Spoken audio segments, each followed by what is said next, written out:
Gas is sparking a debate between Russia and Sweden. The island of Gotland is used to defending itself from outside influence. Centuries ago it was a Viking stronghold, and in the 1800s it was captured by the Russians. Now, this UNESCO World Heritage Site is wrapped in a heated debate about the route of Russian gas to mainland Europe via the Nordstream pipeline. Our correspondent Neve Barker travelled to the Swedish island and found out more. For a nation whose empire was defeated by the Russians in the 1700s, the Nord Stream pipeline plan has aroused new concerns of what might come from the east. Gazprom and its German partners are building this, a 1,200-kilometre gas pipe from northern Russia to northern Germany. The route plans to bypass Eastern Europe, sensitive Estonian waters and the Swedish island of Gotland. But here the consortium also wants to come ashore and transform one Gotland village into a massive construction and transit point. Well, this is where one of the main projects has already been given the go-ahead.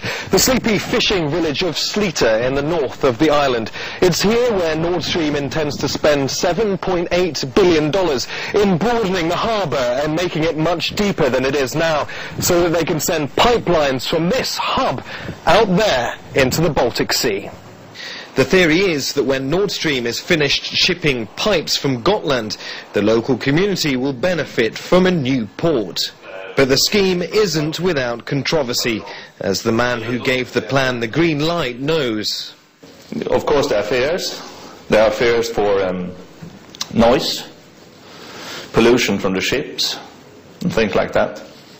But also a lot of people are in favor of the project, because in this way Slite will live up more, and there will be something happening, and the port will be more usable in the future. Bo Bjarnabrands lived here his whole life.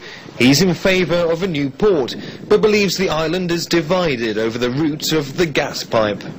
I think that most people are for expanding the harbour and making the harbour better, and making a new pier. But about the Nord Stream project, I think it's divided 50-50. But the reality is, without the pipeline, Gotland won't get a new port and potentially thousands of new jobs. It's now up to Nord Stream to win over the locals in a battle for hearts and minds. Well, it's interesting to find out to what extent Nord Stream is going to win over the confidence of the islanders. They have made front-page news here, the local newspaper, where they've helped to raise a 440-year-old cannon from the deep. But what do local people really think about what's going on offshore? If the capital will spend money here, so let them do it. I think most people don't like it. It's too close to our island.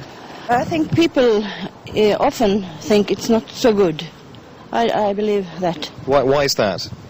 We are afraid. What are you afraid of? I'm afraid if it will explode. Fear is key in the relationship between Gotlanders and the Nord Stream pipeline. Fear of environmental catastrophe, and the fear that Russia may exert some kind of influence. Well, as the debate continues, Nord Stream insists environmental, social and economic issues are being dealt with. But as far as Gotland goes, they're waiting for the politicians in the capital, Stockholm, who may have the power to force Nord Stream to take another twist or turn. Neve Barker, Russia Today, Gotland, Sweden.